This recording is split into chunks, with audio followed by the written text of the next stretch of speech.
Bismillahirrahmanirrahim. Welcome back. Before starting this new lecture, I would like to give you a summary of what we did in the last lecture. We started with the detail of net present value and internal rate of return. हमने net present value की details देखी और हमने देखा कि what are the practical difficulties in finding net present values because it is based mostly on estimates, and an estimate is as good as you can make it. और अगर estimate आपका इतना अच्छा नहीं होगा तो आपका NPV का रिजल्ट भी इतना अच्छा नहीं होगा, because आपने फोरकास्ट करने के फ्यूचर की सेल्स क्या हैं, फ्यूचर की कैश फ्लोज क्या हैं, और अगर आप वो सही फोरकास्ट नहीं कर रहे then you will not get a good number of NPV, the number will not be very reliable. So इसमें काफ़ी डिस्कशन हुई. इसके अलावा हमने इंटरनल रेट ऑफ रिटर्न पे देखा. What is internal rate of return? Internal rate of return is rate of return which makes NPV is equal to NPV zero. हमने वो रेट ऑफ रिटर्न जहाँ पे एनपीवी ज़ीरो होती है उसको हम इंटरनल रेट ऑफ रिटर्न कहते हैं. सो ज़ीरो एनपीवी ऑब्वियसली हम उन प्रोजेक्ट्स में इन्वेस्ट करेंगे जो आईआरआर से हमें ज़्यादा रिटर्न प्रोवाइड कर रहे होंगे. अगर आईआरआर से कम रिटर्न है तो इसका मतलब है it's not worth investing in this projects. हमने एनपीवी प्रोफाइल्स बना के भी देखे. हमने देखा कि एनपीवी प्रोफाइल्स कैसे बनाए जा सकते हैं और उनको यूज़ कैसे किया जाता है ताकि हम कंपैरिजन कर सकें बिटवीन डिफरेंट प्रोजेक्ट्स. और काफ़ी डिटेल में हम सब चीज़ें कर चुके हैं. आज के लेक्चर में हम उसी डिस्कशन को आगे लेते हुए जाएंगे और ये हमारा लास्ट लेक्चर होगा एनपीवी और आईआरआर से. लास्ट उस लिहाज से नहीं बिकॉज इससे अगला लेक्चर जो हमारा है वो भी इनसे थोड़ा सा मिलता जुलता है. These are the final few lectures on PV and IRR because अब ये ख़त्म करके हमने आगे भी बहुत सारी चीज़ें कवर करनी है. सो अगर कुछ चीज़ें इनमें रह जाती हैं तो I would like you to see the book. उसमें आप डिटेल्स में देख लेंगे. जो कुछ चीज़ें मैं शायद इसमें स्किप भी करूँगा जो शायद मेरी इतनी इंपॉर्टेंट नहीं लगी, लेकिन अगर आप वो डिटेल में देखना चाहते हैं you have the text book on you can have a look and you can find it out about that. So today we will see project cash flows, project timing and comparing projects. Basically सबसे पहले हम देखेंगे कि NPV में जो हम cash flow जो अक्सर यूज़ करते हैं वो कैश फ्लो फाइंड कैसे की जाए. अगर आपके पास फाइनेंशियल स्टेटमेंट्स मौजूद हैं तो उनमें से आप ये नंबर्स कैसे निकाल सकते हैं. That will be very important because mostly आपके पास फाइनेंशियल स्टेटमेंट्स ही मौजूद होती हैं और आपने उन फाइनेंशियल स्टेटमेंट्स को यूज़ करके ये नंबर लाने होते हैं. तो I will tell you how to do that. उसके बाद हम प्रोजेक्ट टाइमिंग देखेंगे कि प्रोजेक्ट टाइमिंग से क्या फ़र्क पड़ता है, और फिर हम फाइनली दोबारा से देखेंगे with this all this new skills how can you compare projects better in the future. Learning objectives. After completing this lecture, you would be able to understand cash flow relevant to NPV. Your cash flows NPV net present value से relevant होगी. Project timing on the cash flow relationship. ये project की timing से क्या फ़र्क पड़ता है cash flow के ऊपर. Steps involved in preparing pro forma cash flow statement. कौन से स्टेप हैं जो इन्वॉल्व होते हैं pro forma cash flow statement के बनाने में, वो भी हम सारा इस लेक्चर में देखेंगे. Project options, right. इसके अलावा हम प्रोजेक्ट ऑप्शंस देखेंगे कि किस टाइप की प्रोजेक्ट की ऑप्शंस हैं. प्रोजेक्ट ऑप्शंस असल में है क्या, तो डिटेल में हम देखेंगे. शायद अभी प्रोजेक्ट ऑप्शंस इस एक हेडिंग से आपको समझ नहीं आएगा, लेकिन हम डिटेल में देखेंगे तो you will get an idea of that. Problems with IRR के साथ क्या मसाइल हो सकते हैं और हमने आईआरआर को किन सिचुएशंस में यूज़ करना है, किन सिचुएशंस में यूज़ नहीं करना. Modified internal rate of return. Modified internal rate of return में मैं इतना ज़्यादा टाइम नहीं लूँगा. I will just tell you. इसलिए सम सिचुएशंस में हमारे पास दो इंटरनल रेट ऑफ रिटर्न आ जाते हैं तो उनमें अपने कौन से रेट ऑफ रिटर्न यूज़ करना है. I will not put a lot of focus on that because वो काफ़ी कम केसेस में ऐसा होता है, और अगर ऐसा होता है तो क्या करना है वो मैं आपको थोड़ा बहुत बता दूंगा. बाकी you can look the detail in the book and other sources. Problems of comparing among projects of unequal life, और ऐसे प्रोजेक्ट्स को कंपेयर करना जिनकी लाइफ इक्वल ना हो तो उनको आप कैसे कंपेयर करें. So there is a lot to do today, so let's move forward. Today we are going to talk about project cash flows along with concepts of net present value and internal rate of return as they relate to the project cash flows. NPV and IRR are important and widely used techniques of evaluating investment in real assets. Before going into the detail of these techniques, one must have a clear understanding of what the real assets are. सबसे पहले जो मैंने आपसे बात की है कि आज सबसे इम्पोर्टेंट कॉन्सेप्ट जो हम डिस्कस करेंगे वो है cash flows. Project cash flow, देखिए अब एक नया प्रोजेक्ट आ रहा है तो उस पर कैश फ्लोज हम जो निकालेंगे कौन सी कैश फ्लोज हमने इंक्लूड करनी है, कौन सी इंक्लूड नहीं करनी, बिकॉज उस कैश फ्लो की बेसिस पे हमारा सारा काम होना है. सो हमें काफ़ी क्लियर होना चाहिए कि what to include in that cash flow, what not to include in that cash flow. So we will focus on that. उसके अलावा हम internal rate of return on net present value as they relate to the project cash flows, ये हम देखेंगे. NPV and IRR are important widely used techniques of evaluating investment in real assets. देखिए NPV और IRR से हम देख रहे हैं कि इन्वेस्टमेंट रियल एसेट्स में कैसे होनी चाहिए. तो सबसे पहले हमें ये क्लियर होना चाहिए what exactly are this real assets. Real assets asset projects में ऑल्सो इंक्लूड एंटायर बिजनेसेस. देखिए इसमें ये भी हो सकता है कि एक बिजनेस किसी नए बिजनेस में इन्वेस्टमेंट, देखें किसी नए बिजनेस में इन्वेस्टमेंट करना चाहता है, एक पूरी की पूरी कंपनी खरीदना चाहता है, और वो कैसे आप एनालिसिस करेंगे. Investors have the option of investing in running businesses. इसके अलावा रनिंग बिजनेसेस में इन्वेस्टमेंट हो सकती है, एक चलता बिजनेस है उसके अंदर आप इन्वेस्टमेंट कर सकते हैं. वो कैसे करनी, वट और उसमें एसेट्स बहुत सारे होते हैं which are also collection of assets. The way a project can be evaluated using the IRR and NPV techniques, the cash flow being generated from a business can also be evaluated in the same manner. So real assets से मुराद है कि assets मुख्तलिफ किस्म के हो सकते हैं. एक पूरे बिजनेस में इन्वेस्टमेंट हो सकती है, उसके अलावा एक रनिंग बिजनेस में हो सकती है, उसके अलावा एक नया बिजनेस अगर आप स्टार्ट करना चाहते हैं स्क्रैच से तो उसमें क्या सिचुएशन आती है. सो एसेट्स मुख्तलिफ किस्म के, और ये जो IRR और NPV है, you can use these two evaluate any of these real asset investments. सो इस बात का ख्याल रखें कि ये मुख्तलिफ किस्म के हो सकते हैं. ये नहीं कि आप एक माइंड बना लेंगे this has to be the structure of the business जिसमें हम इन्वेस्ट कर सकते हैं, अदरवाइज नहीं कर सकते. या फिर हमारा कोई नया इन्वेस्टमेंट का वो है, नई बिजनेस की जो अपनी नई इन्वेस्टमेंट है तो उसको तो हम एवेल्यूएट कर सकते हैं, लेकिन बाकी चीज़ों नहीं किया जा सकता. आप you can use almost all kind of real investment project for evaluation with IRR and NPV. So that's why because of this flexibility, NPV and IRR are very important and very useful because इनको हम इससे मिलते जुलते real assets में almost किसी भी real asset में investment analysis के लिए यूज़ किया कर सकते हैं. Alright, so now coming to the difficulties in calculating NPV. जैसा कि मैंने पहले भी आपसे डिस्कस कर चुका हूँ कि NPV में हम फ्यूचर कैश फ्लोज जो लेते हैं वो एस्टिमेट होते हैं, जिसमें जितने भी चीज़ें होती हैं वो सब फोरकास्ट होती हैं. Initial investment is clear to us, discount rate वो डिस्काउंट रेट या तो हम IRR फाइंड कर सकते हैं, या तो हमें आइडिया अगर है कि हमारी weighted average cost of capital क्या है तो उसकी बेसिस पे हम उससे ज़्यादा डिस्काउंट रेट रखेंगे, रिक्वायर्ड रेट ऑफ रिटर्न रखेंगे. हमें पता है कि हमारे एसेट्स की अपॉर्चुनिटी कहाँ से मुराद है कि हमें पता है कि हम कहीं और इन्वेस्ट, अगर हम पैसा बैंक में रखते हैं तो बैंक में 10% दे रहे हैं, तो अगर हम इसमें इन्वेस्ट करना चाहते हैं वो इससे ज़्यादा होना चाहिए. अगर ये क्लियर है देन इट्स फाइन, अगर नहीं है तो फिर हम एक किसी भी इन्वेस्टमेंट प्रोजेक्ट के कैश फ्लो स्ट्रक्चर से उसका डिस्काउंट रेट हासिल कर सकते हैं, विच इज़ कॉल्ड IRR, जो NPV को 0 सेट करके हम हासिल करते हैं. So you can find out that yourself. अगर उसमें कोई इश्यूज हैं तो you can go back to the last lecture. We have done quite a few examples to clarify this whole issue there. So I've discussed some difficulties in calculating NPV. So let's move forward. और detail में देखा जाए कि how can we go about this problem. The actual NPV and IRR for real assets are not very easy to calculate despite having an easy formula, because the inputs used in the formula are only estimates. जैसे कि मैंने आपको बताया था कि cash flow के जितने भी हम इनपुट्स डाल रहे होते हैं all of them are estimates, और आपका जो NPV या IRR का रिजल्ट होगा वो उतना ही अच्छा होगा जितना कि एस्टिमेट अच्छा होगा. सो एस्टिमेशन अक्सर औकात मैंने आपको एस्टिमेशन पे पहले भी बहुत फोकस किया और पहले भी काफ़ी टाइम मैंने एस्टिमेशन पे लगाया, क्योंकि मेरे ख्याल में अक्सर औकात हम एस्टिमेशन को उतनी तवज्जो नहीं देते जितनी कि हमें देनी चाहिए. बिकॉज अगर estimation is if the estimation is not right then your analysis is bound to be wrong.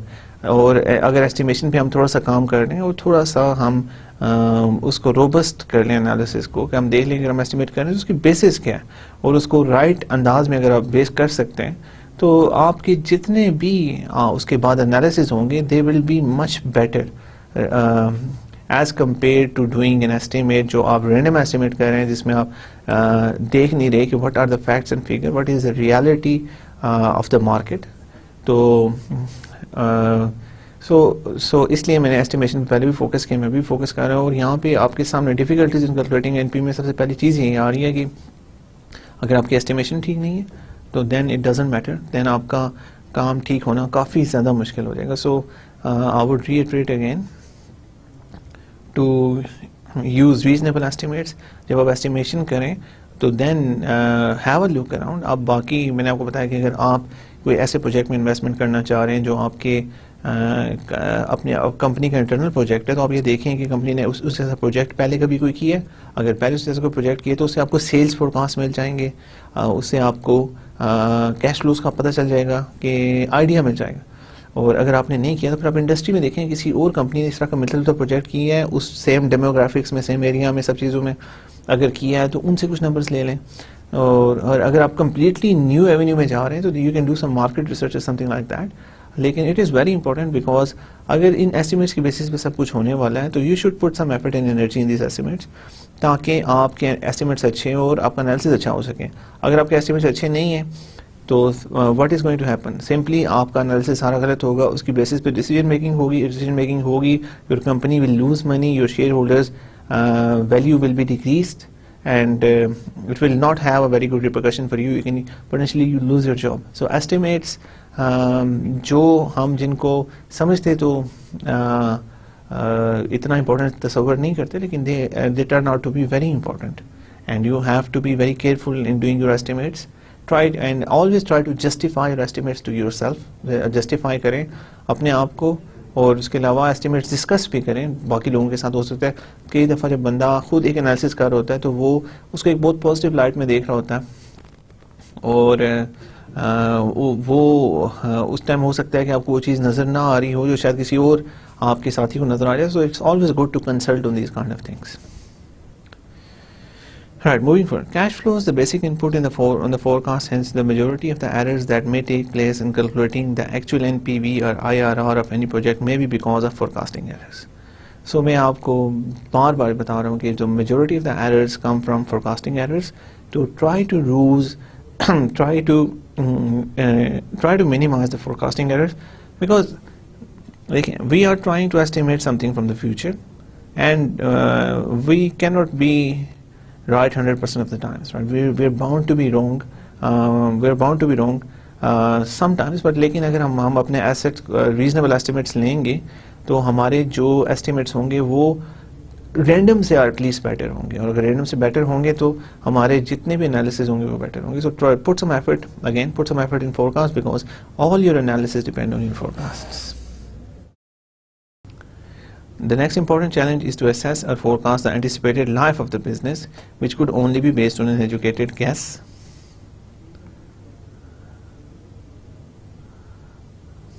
Right. Although you might have studied in financial accounting about the perpetual concern, however, in reality, businesses have a finite life. Right. So, basically financial accounting में आपने एक concept पढ़ा होगा going concern. यहाँ पर special concern में बता दी going concern कि हम देखेंगे कि एक जो ऑर्गेनाइजेशन है वो चलती रहेगी long term, so that's fine. लेकिन और हमने परपेचुटी का कॉन्सेप्ट भी देखा है, एक ऐसा कोई एसेट जो आपको हमेशा पेमेंट्स देता रहेगा। लेकिन in real life most of the projects have finite lifes, and you have to figure out कि कितनी फाइनाइट लाइफ है। You have to be realistic in this as well, because अगर आप जब हम कैंटीन के बिजनेस की बात कर रहे हैं तो अगर हम 2 साल में हमें कैंटीन के रिटर्न मिले then it's a good business. लेकिन अगर आप खुद सोचें कि अगर सिर्फ 1 साल पे return, sorry I am quoting an example from past, we have been doing this example in the previous lectures, और अगर आपको अभी अगर आप ये डायरेक्टली लेक्चर देख रहे हैं तो आपको शायद ये बात समझना है। मैं थोड़े से नंबर्स दोबारा बताता हूँ, लेकिन have a look at the canteen example again, because वो हम लेके चल रहे हैं तो उसके बेसिस में आपको अच्छी समझ आ जाएगी। एग्जाम्पल मैं ये दे रहा हूँ कि देखिए एक बिजनेस आप इसमें 100,000 की इन्वेस्टमेंट करें, आप 200,000 की इन्वेस्टमेंट करें, और वो आपको मंथली 10,000 पहले साल देगा और 20,000 दूसरे साल देगा। अब हम इसमें एज्यूम करें कि हमारा बिजनेस 2 साल चलेगा, और पहले साल अगर वो 10,000 देगा तो हमारे पास पूरे साल के बाद 1,20,000 पे आएगा। दूसरे साल में अगर 20,000 देगा तो वो हमारे पास टोटल 2,40,000 दूसरे साल का आ गया। लेकिन हमने यहाँ पे एज्यूम किया है कि बिजनेस की लाइफ 2 साल है। लेकिन अगर बिजनेस की लाइफ 1 साल हो तो फिर क्या होगा? अगर हमारा एनालिसिस गलत हो जाए और 1 साल के बाद बिजनेस खत्म हो गया तो क्या होगा? देखें, आपने 2 लाख इन्वेस्ट कर दिया, 1,20,000 तो जो मैं 1 साल के बाद मिला उसको जब डिस्काउंट करेंगे तो उसकी वैल्यू ऑब्वियसली कम होगी। So it is a negative net present value project, जो अगर एक्सटेंड हो जाए 2 साल में तो then it becomes a positive net present value project. So इसलिए it is very important to have a reasonable estimate of the life of the business. वो भी आपने देखें, उसमें यह है कि you have always a possibility of being wrong, लेकिन आप अपनी तरफ से पूरी कोशिश करें to get the best estimate जिसकी बेसिस पे सारा एनालिसिस हो। अदरवाइज देख लें 1 साल बढ़ जाने से या 1 साल कम हो जाने से बहुत ज़्यादा फर्क पड़ जाता।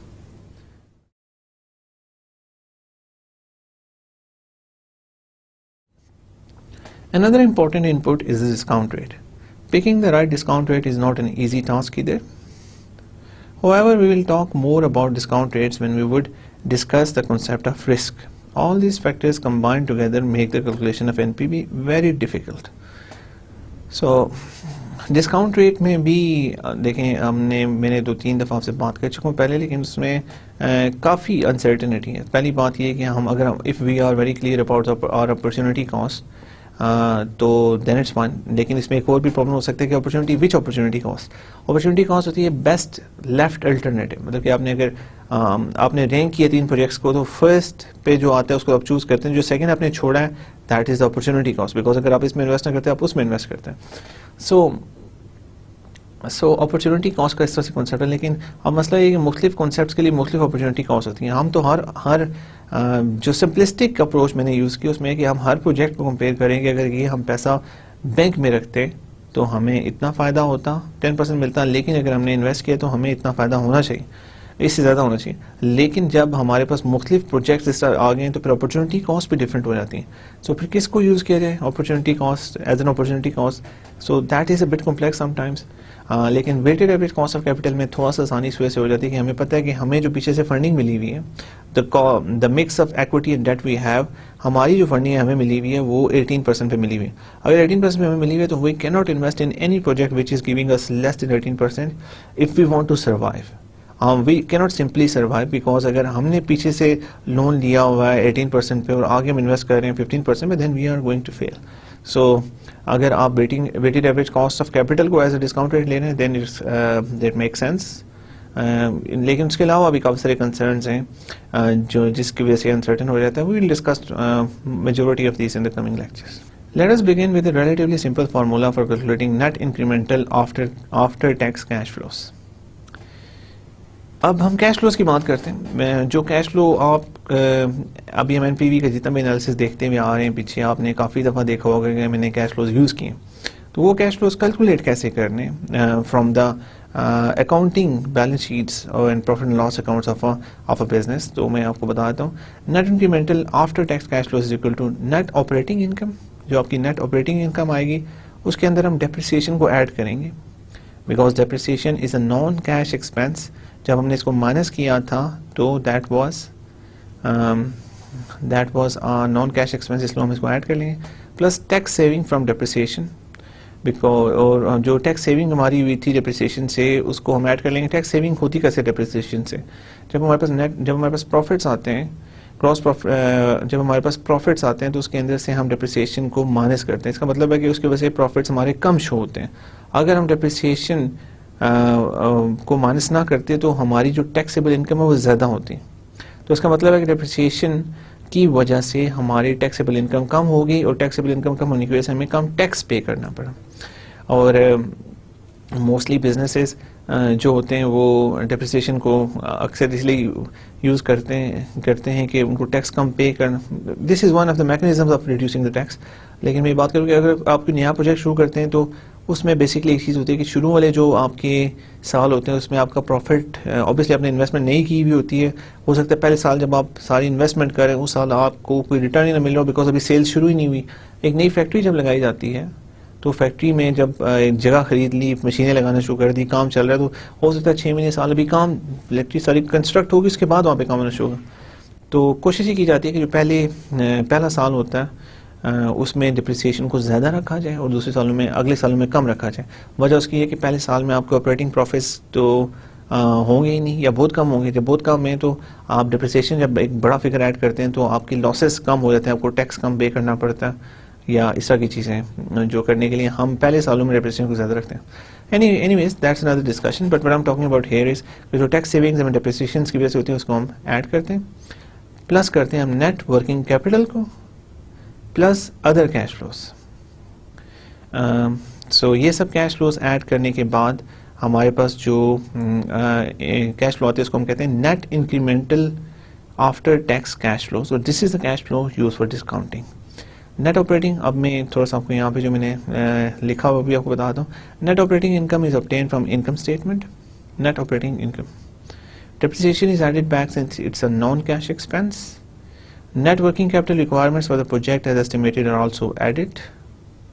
Net से मुराद है current assets minus current liabilities. This can be a positive number or a negative number. You have to use it accordingly.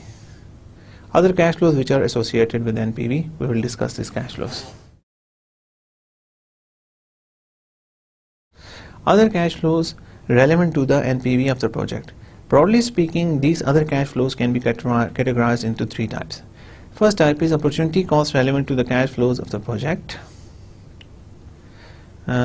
First cost is opportunity cost relevant to the cash flows of the project. Suppose you are to invest in a new project, a small production unit with 4 weaving looms. ये अक्सर textile में weaving looms use होती हैं. You would also need to have a piece of land where the machinery would be installed. Obviously ये करने के लिए आपको पीस ऑफ लैंड चाहिए होगा जहाँ पे मशीनरी इंस्टॉल करनी पड़ेगी, सब चीज़ें होंगी. Suppose further that you already have the piece of land. आप सपोज कि आपके पास ऑलरेडी एक पीस ऑफ लैंड पड़ा हुआ है जहाँ पे आप ये जहाँ पे आप ये इंफ्रास्ट्रक्चर लगा सकते हैं. While calculating the NPV of the project, you would have to include the value of the land that you are using. Although you are not buying the land, but the land has a certain market value, you could have sold that land at the market price, and by not doing so, you are incurring an opportunity cost. So, देखिए सबसे पहली बात आती है opportunity cost relevant to the cash flows of the project. अगर मैंने यहाँ पे एग्जांपल दिए, जो भी opportunity cost हैं relevant to the cash flow of the project, वो हम इसके अंदर शामिल करेंगे. कैसे? आप अगर एक फैक्ट्री लगाना चाह रहे हैं जिसमें 4 वीविंग लूम्स होंगे, टेक्सटाइल्स में मोस्टली यूज होते हैं, तो उसमें अगर आप obviously you need a place where to set up the factory and everything. तो उसके अंदर जो आप आपके पास एक बिल्डिंग पड़ी हुई है, लैंड पड़ा हुआ है जहाँ पे आप बिल्डिंग कंस्ट्रक्ट कर सकते हैं या कोई ऐसी चीज़ कर रहे हैं, तो आप उसकी वैल्यू उसके अंदर लेंगे. बिकॉज अगर वो उस प्रोजेक्ट से रेलेवेंट है, अगर वो आपके पास वो बिल्डिंग ना होती तो आपको वो ले के प्रोजेक्ट में लगानी पड़ती. So remember, opportunity cost relevant to the cash flows of the project, you have to include these costs. Second, cash flows associated with externalities. Right, so coming to externalities is a very interesting concept in economics. Mostly externalities जो होती हैं वो ये होती हैं कि ऐसी cost जिनकी वैल्यू ना लगाई जा सकती हो. लाइक देखिए, अगर एक बिजनेस, एक फैक्ट्री है, वो कहीं किसी एरिया में ऑपरेट कर रही, तो कुछ तो देखें जो इनपुट्स उसको चाहिए होते हैं सप्लायर से जो भी इनपुट्स आपको चाहिए वो तो आपको खरीदनी पड़ेंगी, लेकिन वो उन सब की कॉस्ट आप काउंट करते हैं, इसकी ये कॉस्ट है, इसकी ये कॉस्ट है. उसके अलावा आपकी जो ओवरहेड्स हैं, बिजली कितनी कॉस्ट की है वो, तो उसके ऊपर आप एक प्रोडक्ट अगर साबुन बना रहे हैं तो उसके अंदर ये सब कॉस्ट को प्लस माइनस करके आप एक प्राइस निकालते हैं कि इसके अंदर सारी कॉस्ट एसोसिएट हैं, इतना हमारा मार्जिन प्रॉफिट बना रहे हैं. लेकिन सपोज आप एक जहाँ पे आप ऑपरेट कर रहे हैं वहाँ पे आपकी कंपनी जो है उसके while doing this process आपको एक डेंजरस केमिकल, एक टॉक्सिक केमिकल है जो आप वहाँ की वो जो एरिया है उसके दरिया में वो आप सारा डाल रहे हैं. अब ये वाली भी एक कॉस्ट है जो आप इन्वायरमेंट पे इन्फोर्स करें, but you are not valuing that cost, आप उसको अपने वैल्यूएशन में नहीं लेके आते. So this is called an externality, जो आप एक कॉस्ट तो इनकर कर रहे हैं लेकिन आप अपने एनालिसिस में उसको यूज़ नहीं करें. इसके अलावा पोल्यूशन की अगर हम बात करते हैं तो ये काफ़ी सारी कंपनीज ऐसी हैं जो ऑपरेट करती हैं और वो पोल्यूशन उनकी वजह से होता है. बड़ी बड़ी फैक्ट्रीज हैं, उनकी चिमनीज हैं, उनके बहुत सारे प्रोसेसेस हो रहे हैं वहाँ पे, उसकी वजह से पोल्यूशन हो रहा है एयर के अंदर. लेकिन वो उसके लिए पे नहीं कर रहे होते। सो this is example of a negative externality. और ये एक चीज़ है। और इसकी एक और एग्जांपल जो मैं आपको दे सकता हूँ ये है कि अगर कोई आदमी सिगरेट पी रहा है और आप उसके साथ, आपका दोस्त है जो भी, आप उसके साथ बैठे हैं, तो आप तो सिगरेट नहीं पी रहे directly, but you will be affected by that smoke, and this is another example of externality कि आपको obviously you are not involve in something but you have to pay. और आपके फ्रेंड, अगर आपको फ्यूचर में कोई बीमारी लगती है तो your friend is not bound to pay. आपका जो दोस्त हो सकता है उसके सिगरेट पीने की वजह से, उस धुएं की वजह से आपको कैंसर हो, लेकिन फ्यूचर में cost you have to bear your own cost, आपके फ्रेंड को कॉस्ट बेयर नहीं करनी पड़ी। सो इसी को मद्देनजर रखते हुए पब्लिक प्लेसेस पे मोस्टली अब स्मोकिंग पे बैन लग गया। और there are some examples of positive externalities as well, और वो भी होती हैं, लेकिन डिस्कशन काफ़ी लंबी हो जाएगी अगर मैं वहाँ पे भी आपको एक्सप्लेन करना शुरू कर दूँ। सो मैंने आपको एक जनरल आइडिया दे दी कि व्हाट इज एक्सटर्नैलिटी। अब हम आगे जाके देखते हैं कि how cash flow associated with externalities are relevant here. Externalities in financial terms may be defined as incidental cash flows that arise because of effect of new projects on the existing or running businesses. Financial terms में externalities इस तरह हो सकती हैं कि अगर हम कोई नया प्रोजेक्ट हम यूज़ करते हैं तो उसका एग्जिस्टिंग और या रनिंग बिजनेस पे क्या फ़र्क पड़ता है, राइट। एक्सटर्नल क्या इफेक्ट आ रहा है देखते हैं। For instance, if a company adds a new product to its product line, the launching of the new product can adversely affect the sales revenue of the existing product line. This phenomena of competition among the brands of the same company is known as cannibalization. देखिए, अगर कोई भी company नया product line या product लेके आती है तो जो उसके प्रीवियस पुराने प्रोडक्ट्स होते हैं उनके ऊपर उनकी सेल्स पे फ़र्क पड़ जाएगा। देखें, आप जब बात करते हैं, जब iPhone 5 आएगा तो iPhone 4 की सेल पे फ़र्क पड़ जाएगा। So मैं मोस्टली स्मार्टफोन की एग्जांपल्स देता हूँ because they are quite buzzing these days and everybody has an idea कि मैं किस बारे में बात कर रहा हूँ। तो स्मार्टफोन जब आपके पास iPhone 5 आएगा तो ऑब्वियसली iPhone 4 की सेल्स पे फ़र्क पड़ जाएगा। This phenomena of competition among the brand of the same company is known as cannibalization. इस फिनोमेना को कैनिबलाइजेशन कहा जाता है। Cannibalization is a strong term by the way. Cannibalization, cannibalism इसको कहा जाता है। Cannibalism is sound a bit grotesque, पर कैनिबलिज्म कहा जाता है जो उस फिनोमेना को कहा जाता है जहाँ पे ह्यूमंस एक दूसरे का गोश्त खाते हैं। ये हिस्ट्री में ऐसा हो चुका है पहले, एंड बाद में इस चीज़ को बैन कर दिया गया। एंड ये यहाँ पे कॉन्सेप्ट इसलिए मिलता जुलता है कि एक ही कंपनी के दो हिस्से, अगर एक नया हिस्सा आता है तो उससे जैसे पुराने हिस्से का नुकसान हो रहा है, तो that's why they related it to cannibalism. But you should know the historical context of the word cannibalism. When an entrepreneur is embarking on a new project, he might either hurt or increase the sales of the existing products, and that is an externality. अच्छा, पहली बात मैंने आपको बताई कि आपके existing products की sales कम हो सकती हैं और ज़्यादा भी हो सकती हैं। अब मैं स्मार्टफोन्स के इसी कॉन्टेक्स्ट में बताता हूँ कि iTunes was a product. iTunes is a product of Apple. वो ऑनलाइन आप बाय कर सकते हैं मुख्तलिफ आर्टिस्ट के। इसके अलावा ऑनलाइन लेक्चर्स बहुत सारी चीज़ें ऐसी मिलती हैं जो आप वहाँ से ख़रीद सकते हैं। वीडियोस हैं, ऑडियो, वो सब कुछ। ये एक सिस्टम मैंने iTunes का सिस्टम बनाया। अब iTunes बनने की वजह से इनका एक और प्रोडक्ट है जो iPods, और ये वो उनकी सेल्स में बहुत ज़्यादा इजाफा हुआ बिकॉज iPods के ऊपर गाने सुने जाते हैं और ये सब कुछ होती हैं। जब iTunes अवेलेबल आ गया तो बहुत सारे ऐसे आर्टिस्ट के गाने और ऐसी चीज़ें आपको आसानी से मिलना शुरू होगी विद नॉट, मतलब जो पेमेंट है वो भी that is not a lot. और इसकी वजह से iTunes के बनने की वजह से जो iPods वगैरह उनकी सेल्स में बहुत इजाफा हुआ because iTunes gave them a way to buy all those songs from all those artists and this stuff. एक और इसकी एग्जांपल हो सकती है कि जो iTunes की ही एक और एग्जांपल हम देखते हैं स्मार्टफोन्स की सेल में इजाफा हुआ जब iTunes ने अपना ऐप स्टोर बनाया, और ऐप स्टोर से आप मुख्तलिफ किस्म की ऐप बाय कर सकते हैं, और ऐप्स बड़ी नई बन रही हैं, नई लोगों को बड़ा इंटरेस्ट है उसके अंदर। इस वजह से ऐप्स की वजह से स्मार्टफोन की सेल्स बढ़ी। सो देखिए, पॉजिटिव इम्पैक्ट्स भी होते हैं, नेगेटिव इम्पैक्ट्स भी होते हैं। कंपनीज की मोस्टली ये कोशिश होती है इनको जब नया प्रोडक्ट आए तो उसको पॉजिटिव इम्पैक्ट हो उनके प्रीवियस प्रोडक्ट्स पे, ताकि उनको ऑब्वियसली वो पुराने प्रोडक्ट्स को भी सस्टेन करें और नए प्रोडक्ट्स भी आए। So there is a positive externality, there is a negative externality. When an entrepreneur is embarking on a new project, he might either hurt or increase the sales of existing products, and that is an externality. While calculating the net incremental after-tax cash flow, the incremental effect of these externalities, whether negative or positive, should be included in the calculation. So in externalities से इधर negative impact आएगा और positive impact आएगा, लेकिन जो भी impact आएगा incremental impact आएगा जो आपके नए प्रोजेक्ट की वजह से, वो आपने इंक्लूड करना है अपनी कैलकुलेशन में. It sounds a bit hard but you have to do this because there is obviously an impact. मैंने आपको 3-4 एग्जांपल्स देके बताया कि एक नया प्रोडक्ट आता है तो उसका इम्पैक्ट डेफिनेटली होता है, पॉजिटिव होता है या नेगेटिव होता है, तो वो आपको कैलकुलेट करके बताना है if you want a robust number for your cash flows. So उसके बाद हम आते हैं sunk cost के ऊपर.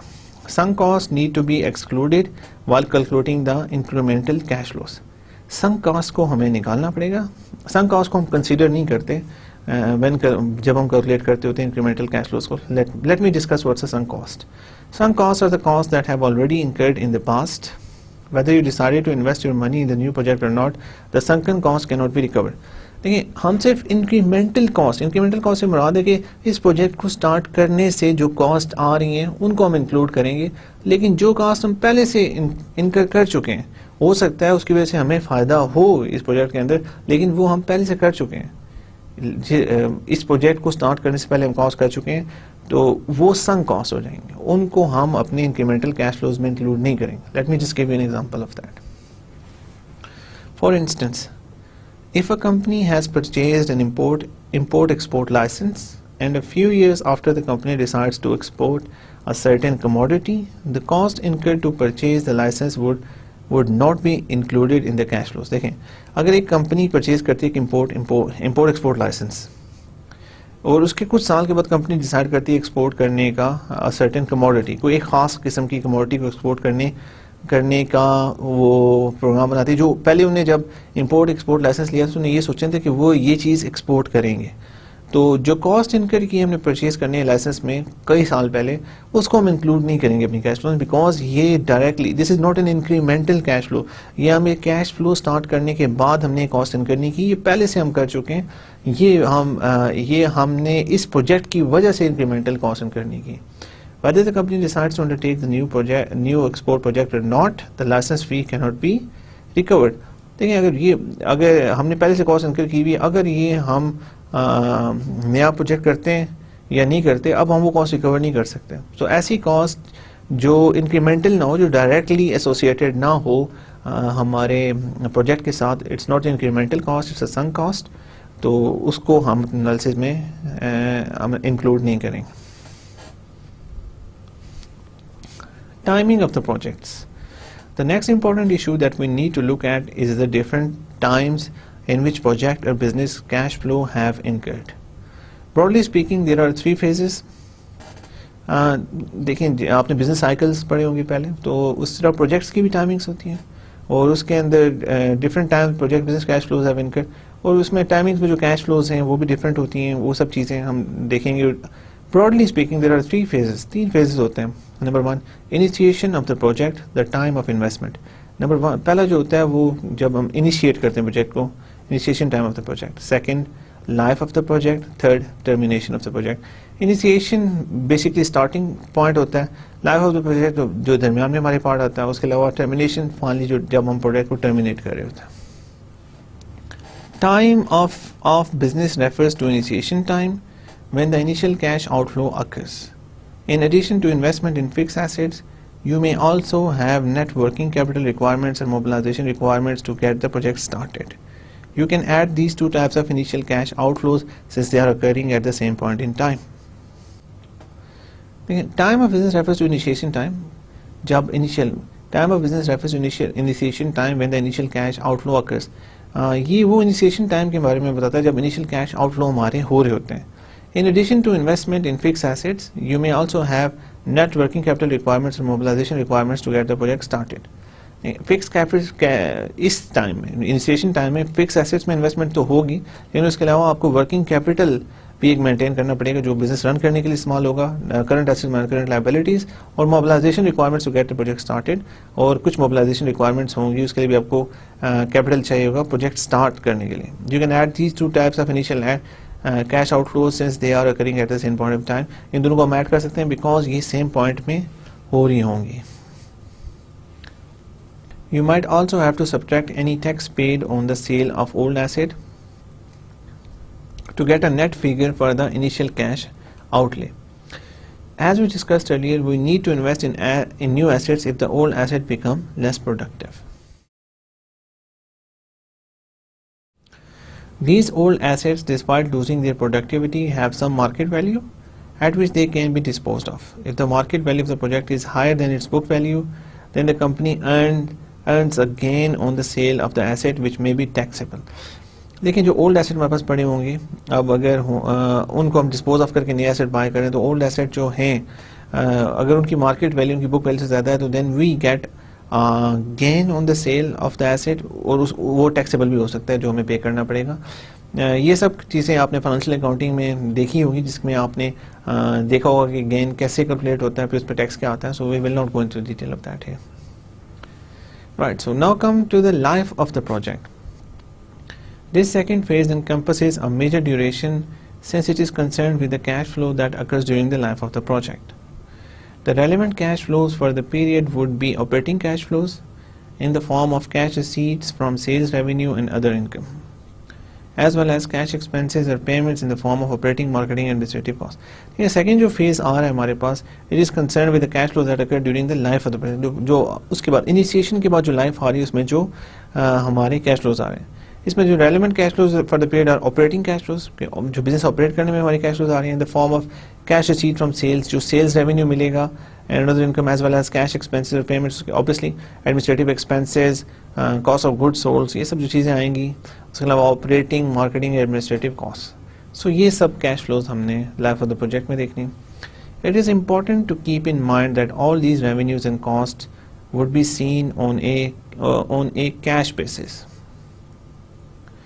ये यहाँ पे याद रखने की बात है कि ये सारी जो चीज़ें हैं, it is important to keep in mind that all these revenues and costs would be seen on a cash basis. ये cash basis पे होंगी जो भी चीज़ें सब मैं आपको बता रहा हूँ अभी. We would also need to take into account if there are any tax savings that are coming about because of showing increased depreciation. The change in depreciation takes place as the new assets are included in the business, and these new assets are usually depreciated at an accelerated rate in comparison to the old replaced assets, which were being depreciated at a low rate in the final year of their useful life. So basically ये depreciation की classification पे बात हो रही है यहाँ पे कि obviously जो हमने पुराने assets लिए हुए होंगे उनकी depreciation होगी वो low होगी. जो नए assets आएंगे obviously उनको शुरू में हम उनकी depreciation आएगी because उनकी additional value भी high, और उनको हम accelerated rate पे भी कर सकते हैं because शुरू में अक्सर जो भी assets होते हैं उनको ज़्यादा depreciate किया जाता है. उसकी मैंने भी आपको reason बता दी थी. The amount of depreciation could also increase if the new assets has a high price. The amount of depreciation charged to the asset would also be high. Since depreciation is a non-cash expense, it has to be added back to the net profit to get the cash flow. Obviously, depreciation एक non-cash expense है. अगर हम cash basis पे कोई चीज़ find करना चाहते हैं तो depreciation को हमें दोबारा add करना पड़ेगा to get the net cash flow. If the new asset has replaced an old one, the difference between the depreciation of the two would be added to the cash flows. अगर एक नए asset, if the new asset has replaced an old one, अगर एक नए asset को हमने एक old asset की जगह replace किया तो difference between depreciation of the two would be added to the cash flow. तो जो depreciation के दरमियान difference होगा दोनों asset का वो हम cash flows में add करेंगे. So basically देखिए हमें प्रॉब्लम हमारे पास यही है कि जो हमारे पास डेटा पड़ा हुआ सारा वो obviously accounting डेटा होता है, हमने cash flows देखनी है. हम we are concern with the cash flows, और अभी भी देख रहे हैं कि मुख्तलिफ पीरियड्स में जो बिजनेस के मुख्तलिफ पीरियड्स में कैश फ्लोज आ रही हैं, उसमें जितने भी नॉन कैश आइटम्स के वो आ रहे हैं, नंबर्स आ रहे हैं, उनको हमें माइनस करना पड़ेगा to get the relevant cash flows. Minus करना पड़ेगा, सॉरी ऐड करना पड़ेगा बिकॉज हमने पहले वो माइनस किए थे. बिकॉज अगर हम अकाउंटिंग बैलेंस शीट्स में देखते हैं, सॉरी अगर हम प्रॉफिट एंड लॉस अकाउंट में देखते हैं तो डिप्रिसिएशन माइनस होता है. It is a non cash expense, इसकी वजह से कोई कैश नहीं जा रहा बिकॉज, तो इसलिए हमें करना ही पड़ेगा कि उसको हमें ऐड करना पड़ेगा. So that's what we are doing है. लेकिन थोड़ी बहुत कॉम्प्लिकेशंस मुख्तलिफ सिचुएशंस में आ रही हैं which we have to account for, जिसके बारे में आपसे मैं थोड़ा बहुत बात कर रहा हूँ. कुछ एग्जांपल्स मैं आपसे यहाँ पे भी डिस्कस कर रहा हूँ बार बार, लेकिन I would like to reiterate again to revisit your book and see examples of different cases. जितनी आप ज़्यादा एग्जांपल्स देखेंगे उतना ज़्यादा आप उसको अंडरस्टैंड कर पाएंगे. इसके अलावा मैंने आपको बताया था कि go to different companies websites और वहाँ पे आप जाके उनकी वेबसाइट में उनकी फाइनेंशियल स्टेटमेंट्स देखें. और फाइनेंशियल स्टेटमेंट्स में जब मुख्तलिफ फाइनेंशियल स्टेटमेंट्स देखेंगे तो वो बहुत डिटेल्ड होंगे, उनमें बहुत सारे नोट्स होंगे और वो उनको आप पढ़ें और सब चीज़ें देखें तो उनने अपनी सब चीज़ों के बारे में एक जस्टिफिकेशन दी होती है, सब कुछ होता है. उनके नोट्स देखें. अब और एक आप उनका एक कोई भी नंबर आप देखेंगे, डेप्रिसिएशन का नंबर उठा के देखेंगे जो स्टार बना होगा और नीचे नोट्स दिए होंगे. आप नोट्स में देखेंगे डेप्रिसिएशन को कैसे यूज़ कर रहे हैं, क्या हो रहा है, कैसे हो रहा है. फिर आप जब कैश फ्लो स्टेटमेंट में देखेंगे तो उसमें भी यही कुछ हो रहा होता है. तो कैश फ्लो स्टेटमेंट में जाके आप देखें कि वहाँ पे डिप्रिसिएशन ऐड हो रही है, कितनी हो रही है. तो ये पता तभी आपको इन सब चीज़ों के बारे में चलेगा जब आप जाके खुद से बैलेंस शीट्स देखेंगे और प्रॉफिट एंड लॉस अकाउंट्स देखेंगे और वो स्टेटमेंट्स देखेंगे और कंपनीज की फाइनल स्टेटमेंट्स को अंडरस्टैंड कर पाएंगे. अदरवाइज इन सब चीज़ों को मैं तो आपको बताता रहूँगा, आप भी सिर्फ इनको याद करने पे फोकस रखेंगे तो you will not learn a lot. So try to be practical, go to the websites of the companies you like. उसके अलावा आप एनालिसिस वेबसाइट्स पर जा सकते हैं. Yahoo finance is very famous in this regard, वहाँ से आपको डेटा मिल जाएगा. उसके अलावा Bloomberg is an important website जहाँ से इंटरनेशनल डेटा आपको बहुत सारा मिल जाएगा. So try to get in touch with these and try to relate the things which we are doing in the course to whatever is happening to the companies, and you will enjoy the course more and you will learn more from the course. Termination of the project. Finally, हमारे हैं termination of the project. Termination of the project refers to the period when the project life ends. At this time, we need to take into account the salvage value of the project assets, the price at which the assets can be sold out. So, इस point पे हमें salvage value लेनी पड़ती है assets की, जिस पे हमारे प्रोजेक्ट हमारा जो जितने भी assets हैं वो हम हम उनको किस प्राइस पे बेच सकते हैं. Selling an asset results in a cash inflow. Obviously जब कैश सेल करेंगे किसी चीज़ को तो हमारे पास कैश आएगा, represented by salvage value. In addition you could also recover the working capital that you have invested in the business at the beginning. Working capital में भी जो आपने इन्वेस्ट किया हुआ है, ऑब्वियसली वो चीज़ें भी अगर आपके पास पड़ी, कुछ इन्वेंट्री पड़ी है या करंट एसेट्स में कुछ और पड़ा हुआ है तो उनको आप बेच के आप के पास और कैश आ सकता है. यहाँ पर आपकी करंट लायबिलिटीज़ ज़्यादा हैं तो फिर आपको ऑब्वियसली कैश में इसमें एक माइनस फिगर आएगा बिकॉज लायबिलिटीज़ को पे आप करना पड़ेगा. This would be another cash flow because of liquidating accounts receivables and other accrued assets. So ये जैसा कि मैंने अभी आपको बताया कि ये एक कैश फ्लो जिसको आपको मद्देनजर रखना पड़ेगा. Steps involved in preparing estimated cash flow statement. So अब जो बातें मैं आपको बता चुका हूँ, अब दोबारा से मैं आपको एक पैटर्न में बताता हूँ. What are the steps involved in preparing a cash flow statement, estimated cash flow statement? Cash flow statement is a consolidated statement of changes in financial position. Following are the steps involved in preparing a cash flow statement. Number 1, net operating income from pro forma P&L, profit and loss account से हमें net operating income सबसे पहले लेनी पड़ेगी. Add, उसके अंदर add back depreciation, non cash expense है, इसको हम add कर देंगे. Add additional net working capital requirement. अब फिर हम इसके अंदर ऐड करेंगे what is additional net working capital requirement. इसमें current assets minus current liabilities. ये net I have mentioned net, so remember it is current assets minus current liabilities, right. Net working capital required, subtract additional investment in fix assets. This is a negative cash flow कि कितनी additional investment आपको करनी पड़ेगी fix assets में. Add any tax savings from change in depreciation. हम add करेंगे जो हमें टैक्स सेविंग हुई है from depreciation. Add any cash from the sale of asset at salvage value. अगर हमने सैल्वेज वैल्यू पे कोई एसेट बेचा है तो उसकी सेल्स पे उससे सेल से हमें क्या पैसे मिले. Add any tax saving from the gain on sale of assets. So these are the things we have to do. The following example would help you in understanding the composition of a cash flow statement based on pro forma profit and loss account. अभी मैं आपको एक estimated cash flow statement बता देता हूँ जो हमने profit and loss account और बाकी कुछ चीज़ें लेके बनाई. Right, so pro forma forecasted cash flow, a sample year in project's life, right? Net operating income from pro forma profit and loss, cost saving 2000 plus revenues 1000 minus expenses 2000. These are all estimated numbers. सबसे पहले देख लें कि हमने net operating income ली है profit and loss account से, cost savings 2000 की हुई है, प्लस रेवेन्यूज हमने इसमें देखे हैं, उसमें एक्सपेंसेस माइनस कर दिए तो हमारे पास 1000 रुपीज़ आ गए. ऐड बैक डेप्रिसिएशन को हमने ऐड बैक कर लिए. Add additional net working capital required 200. Subtract additional tax investment in fix assets 500. Add any tax saving from change in depreciation 50. Add any cash from sale of assets at salvage value 100. Add any tax savings from gain of sale of assets 50. So total net cash flow हमारे पास 1000 आ गई. Basically इस तरह की आपको बहुत सारी problems मिल जाएंगी बुक के अंदर, जो आप देख के वो दोबारा से बना के आप देख सकते हैं कि ये कैसे आपने बनाई. लेकिन याद रखें मैंने आपको एक जनरल आइडिया दे दिया कि ये सब चीज़ें कैसे आ रही हैं और आपने कैसे कैलकुलेट करके निकालनी है, because we need to know the future cash flows. उसके लिए हमें सारा कुछ करना पड़ेगा, ये वाली चीज़ें हमें निकालनी पड़ेंगी. और याद रखें कि इसमें मोस्टली हमारी चीज़ें एस्टिमेट से होती हैं. अब ये जो चीज़ें निकली हुई होंगी mostly proforma profit and loss accounts और इन सब चीज़ों से आई हुई होंगी. So again estimates are important, उस पर थोड़ा सा टाइम दें, थोड़ा सा फोकस करें और रोबस्ट एनालिसिस निकालें. अगर आपके एस्टिमेट्स ठीक होंगे तो आपके पास अच्छे नंबर्स आएंगे, जिसकी बेसिस पे सारे एनालिसिस आपके आगे ठीक होंगे.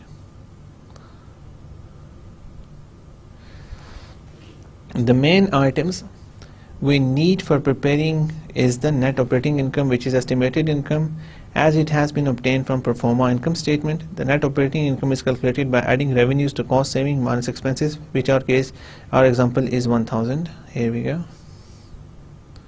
The next item used in preparing a cash flow statement is the depreciation.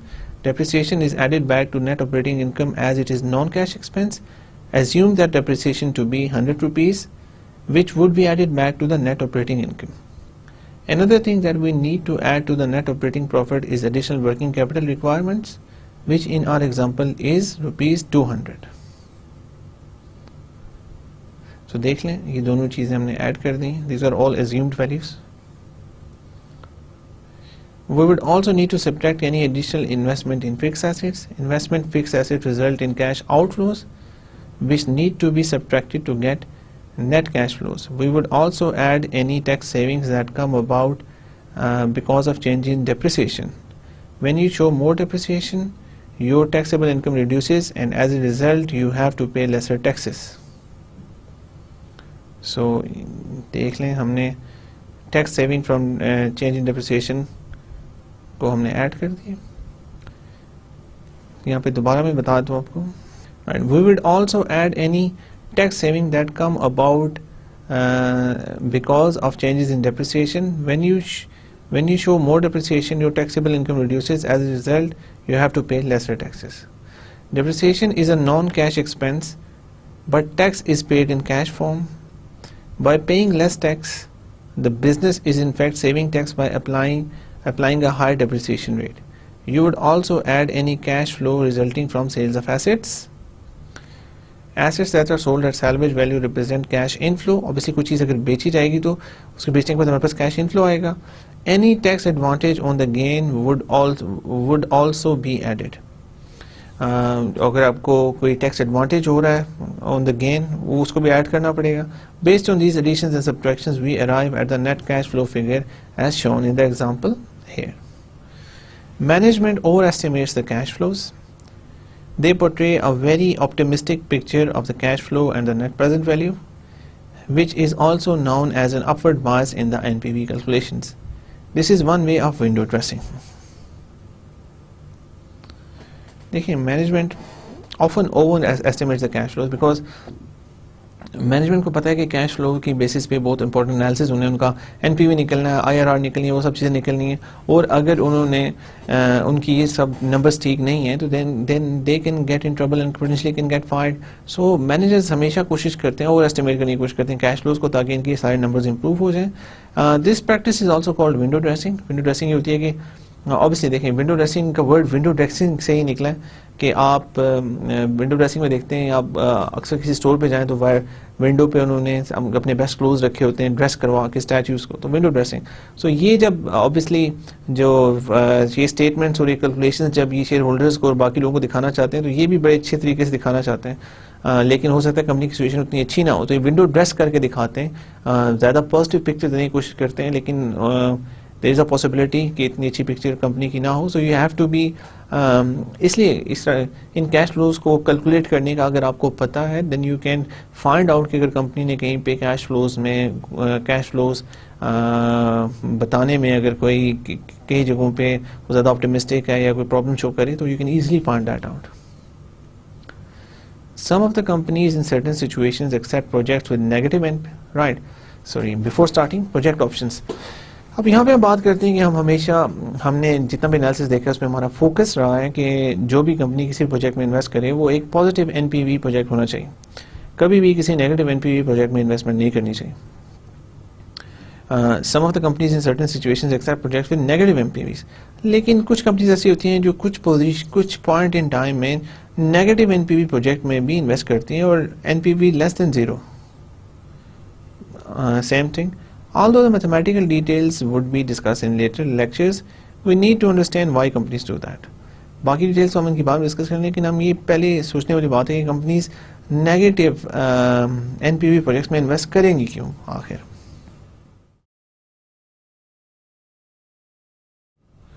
Companies invest in projects with negative NPV because there is hidden value in each project. Companies negative NPV projects में इसलिए invest करती हैं कि हर project में कुछ ना कुछ hidden value होती है। The hidden value is an opportunity which is known as an option. जो हिडन वैल्यू होती है कंपनी के किसी उस चीज़ के अंदर उसको हम कहते हैं project option. These opportunities and options carry some value, और उन ऑप्शंस की कुछ वैल्यू होती है जिस वजह से हम प्रोजेक्ट में इन्वेस्ट करते हैं। ऑप्शंस की आपको समझ ज़्यादा आ जाएगी अगर मैं आपको कुछ एग्जांपल्स दे के इस प्रोजेक्ट के बारे इस चीज़ के बारे में बताऊं तो आपको काफ़ी बेहतर आइडिया हो जाएगा कि what I am talking about. For instance, there are a number of multinational companies investing in China these days even though the net present value of the project might be significantly lower than 0. Right, so think about it. काफ़ी companies ऐसी हैं जो China में invest कर रही हैं, लेकिन उनके काफ़ी सारे प्रोजेक्ट्स की जो नेट प्रेजेंट वैल्यू है वो significantly 0 might be significantly lower than 0, 0 से काफ़ी लो होती है, लेकिन फिर भी कंपनीज आजकल फोकस करें कि वो चाइना में इन्वेस्टमेंट्स करें। What can be a reason behind that? Think about it for a minute कि आप एक फॉरेन कंट्री में जाके इन्वेस्ट करें, वहाँ पे आपके प्रोजेक्ट्स की एनपीवी भी लेस देन 0 है, लेकिन you still investing in those projects, so what could be a potential reason for that? Let's see what's the reason. It is because they are sacrificing short and medium term cash flows for long term market share. They see China as a potential market owing to its huge market size, and for long-term benefits, they are willing to invest in projects with negative net present value. So, China के case में अगर हम देख रहे हैं तो China is economy which is growing a lot. Pakistan की सबसे ज़्यादा ग्रो जो इकोनॉमी कर रही है वो चाइना की, पाकिस्तान के बाद दुनिया में सबसे ज़्यादा जो इकोनॉमी ग्रो कर रही है वो चाइना की इकोनॉमी है, और इसलिए मुख्तलिफ companies from all around the world China में इन्वेस्ट करना चाहते हैं, ताकि उन्हें पता है कि ये इकॉनमी बहुत ज़्यादा ग्रो कर रही है, यहाँ पे लोगों के पास ज़्यादा पैसा आ रहा है, और फ्यूचर में अगर ये अपने growth rate 8 to 9% to 10% sustain करते रहे तो लोगों के पास कॉन्स्टेंटली ज़्यादा पैसा आता रहेगा। जब ज़्यादा पैसा आएगा तो उनके प्रोडक्ट्स एंड सर्विसेज हो सकता है जो अभी इतने सेल ना हो रहे हों, लेकिन जब लोगों को सस्ता ज़्यादा पैसा फ्यूचर में आएगा because of the high growth rates they have, people will be able to buy their products and services. That's why अगर अभी उन्हें प्रॉफिट नहीं भी है तो वो सब्र करें, क्योंकि फ्यूचर में उनको बहुत ज़्यादा प्रॉफिट एक्सपेक्टेशंस हैं। China is going to overtake US as the biggest economy of this world very soon in the next 3 to 4 years। सो इसलिए आप खुद अंदाज़ा कर लें, अगर एक इकॉनमी दुनिया की सबसे बड़ी इकॉनमी बनने जा रही है तो आप उससे पहले कोशिश करेंगे कि आप वहाँ पे आप किसी तरह भी, अगर आपको अभी अपने प्रोजेक्ट्स पे रिटर्न नहीं मिल रहा तब भी आप उस इकॉनमी की मार्केट में एंटर हो जाएं, ताकि जब आपको हो सकता है कि अभी इस टाइम लॉसेज हो, लेकिन आहिस्ता आहिस्ता फ्यूचर में आपके प्रॉफिट्स पड़ना शुरू हो जाएंगे और एनपीवीज आगे जाके खुद ब खुद पॉजिटिव हो जाएंगी, अगर वो अभी नेगेटिव हैं तब भी। The same concept is true for technology industry. अगर टेक्नोलॉजी इंडस्ट्री की बात करते हैं तो उसमें भी यही ट्रेंड हमें नजर आता है। We can take the example of Amazon.com, a web-based company where the CEO and the managers are willing to invest, even the net present value is negative. अब Amazon की बात करते हैं तो वो भी अक्सर काफ़ी सारे ऐसे प्रोजेक्ट्स में इन्वेस्ट करते हैं जिनकी अभी नेट प्रेजेंट वैल्यू नेगेटिव में है अभी, बिकॉज दे एक्सपेक्ट कि फ्यूचर में उनको इससे ज़्यादा प्रॉफिट मिलेगा और प्रेजेंट में कुछ उनको सेक्रीफाइस करना पड़ेगा उस टेक्नोलॉजी में एंटर होने के लिए या उस टेक्नोलॉजी में इन्वेस्ट करना पड़ेगा। कई दफ़ा रिसर्च एंड डेवलपमेंट में भी ऐसे होता है। चलिए उस पर हम आते हैं। The management believes that the growth of the market is such that the negative net present value would be compensated in future by heavy downpour of positive cash flows later in the life of the project. You must keep in mind that those options are hidden and might not be very visible to you. Right, so यहाँ पे आप दोबारा देख लें कि आप अपने mind में बात रखें कि जो आपकी जैसे कि अमेज़न की मैं बात कर रहा हूँ तो अमेज़न वाले भी इस बात पे फोकस करें कि अभी हो सकता है कि जो मार्केट में ग्रोथ है वो बहुत ज़्यादा हाई है, तो अभी हो सकता है उनको इतने प्रॉफिट्स ना हो लेकिन लॉन्ग टर्म में उनको प्रॉफिट्स होंगे, इसलिए वो इन सब प्रोजेक्ट्स में इन्वेस्ट अभी कर रहे हैं even on a negative net present value. अच्छा, इसी तरह हम बात करते हैं तो जितनी भी फार्मास्यूटिकल कंपनीज हैं अगर उनको देखा जाए तो वो बहुत सारे प्रोजेक्ट में इन्वेस्ट करती हैं। हमारे पास सही नंबर्स तो नहीं होते लेकिन रिसर्च एंड डेवलपमेंट का बहुत बड़ा खर्चा होता है। वो अगर उन्हें अगर वो नेट प्रेजेंट वैल्यू में स्ट्रिक्टली फोकस करना शुरू कर दें तो हो सकता है कि पॉजिटिव नेट प्रेजेंट वैल्यू उन्हें ना मिले और रिसर्च एंड डेवलपमेंट का प्रोसेस आगे चल ही ना सके, कोई भी रिसर्च एंड डेवलपमेंट इन्वेस्टमेंट करने के लिए तैयार ना हो। लेकिन ऐसा नहीं होता, वो कंपनीज रिसर्च एंड डेवलपमेंट में इसीलिए इन्वेस्ट करती हैं, इसलिए उन्हें पता है कि अभी तक किसी ने कैंसर का इलाज फाइंड नहीं किया, तो जैसे ही जो कंपनी कैंसर का इलाज दरियाफ्त करेगी they will get huge profits out of that activity और that's why a lot of research is going on in that. So this is one of the point you have to keep in mind कि don't just focus too much on net present value. Sometimes you have to see all the macroeconomic factors, the economical factors, बहुत सारी चीज़ें देखनी पड़ती हैं जो देख के आप अपना फाइनल फैसला करते हैं। So remember, जब भी आप एक प्रोजेक्ट की नेगेटिव नेट प्रेजेंट वैल्यू आती है तो थिंक ये आप वहाँ पे अपना एनालिसिस ख़त्म ना कर दें, वहाँ पे आप सोचें कि आपको इस प्रोजेक्ट में इन्वेस्टमेंट करनी चाहिए कि नहीं करनी चाहिए, what could be a reason to invest in this project और क्या हो सकता है। लेकिन टू ऑप्टिमिस्टिक भी ना, बहुत ज़्यादा ऑप्टिमिस्टिक भी ना हो जाएं कि आपको constantly negative net present value के प्रोजेक्ट्स मिल रहे हैं और आप बहुत ऑप्टिमिस्टिक होकर उनको एक्सेप्ट करते जा रहे हैं और कंपनी को नुकसान होता जा रहा है। You have to be realistic. अगर आप चाइना की बात करते हैं तो चाइना में ऑब्वियसली आपको नजर आ रहा है कि अगर आपके पास नेगेटिव लेकिन फ्यूचर में बहुत ग्रोथ है वहाँ पे और ऑलरेडी वो आपको कुछ इससे बाद यूएस को सरपास करने वाला, तो that is a good estimate कि फ्यूचर में वहाँ पे ऐसा होगा। अगर अमेज़न की बात करते हैं तो टेक्नोलॉजी मार्केट वाकई बहुत ज़्यादा ग्रो हो रही है। आप अगर देखें तो गूगल जैसी कंपनीज की बहुत बड़ी उनके पास बहुत ज़्यादा कैश पड़ा हुआ, बहुत ज़्यादा उस कैश को वो एक्विजिशंस कर रहे हैं, बहुत सारी चीज़ें ले रहे हैं। फेसबुक ने अभी व्हाट्सएप खरीदी $19 बिलियन की। सो दे हैव और अगर अमेज़न वाले सोच रहे हैं कि ये कंपनी बहुत ये इंडस्ट्री ग्रो हो रही है तो they are right in doing that. So अगर आपके पास नेगेटिव नेट प्रेजेंट वैल्यू आती है तो थिंक अबाउट इट, सोच समझ के। अगर आप समझते हैं कि आप एक पॉजिटिव नेट रिटर्न फ्यूचर में हासिल कर सकते हैं based on some proper reasoning and evidence, then you can go for negative net present value projects. लेकिन उसके लिए आप प्रोजेक्ट ऑप्शंस देखें और उसकी बेसिस पे अपना रिजल्ट लेके आए, then your analysis will be of top quality. When we talk about the option to abandon a project, the abandonment too has a value. अगर हम एक प्रोजेक्ट को abandon करने की बात करते हैं तो abandonment की भी एक वैल्यू होती है। For instance, if you find that one of the projects has started losing money, you could have the option to end that project and thereby cutting the losses. देखिए, अगर आपका एक प्रोजेक्ट मनी लूज करना शुरू कर देता है और वो आप कोशिश पूरी करने के बावजूद मनी गेन नहीं कर रहा, कॉन्स्टेंटली लूज कर रहे, तो आप उसको एंड कर सकते हैं। आप उस प्रोजेक्ट को एंड कर सकते हैं बजाय इसके कि आप लॉन्ग टर्म में लॉसेस लेते रहें। और लॉन्ग टर्म में लॉसेस लेने से obviously it's a better option to end that project and you can exercise that option. This is the abandonment value of the project, इसको abandonment value of the project कहेंगे। In contrast for larger project, the abandoned value might be very difficult to exercise. When we make a decision of investing cash in project, we bear the opportunity cost of not investing in cash, investing the cash in another project and thereby losing option.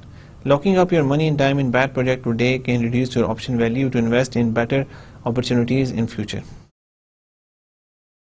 Basically देखें कि एक बहुत बड़े project में हमने invest कर दिया और वो एक मनी लूजिंग प्रोजेक्ट हो गया, तो उसमें से पैसा निकालना इट गेट्स वेरी हार्ड. और इसीलिए आपने देखा होगा कि बहुत बड़े बड़े प्रोजेक्ट्स इवन मनी लूज भी जब कर रहे होते हैं तो बड़ी मुश्किल से फिर अल्टीमेटली उनको बंद किया जाता है, इसलिए कि अब इतनी बड़ी इन्वेस्टमेंट को वहाँ से निकालना, जस्टिफाई करना, सब चीज़ें करना, इट गेट्स वेरी हार्ड.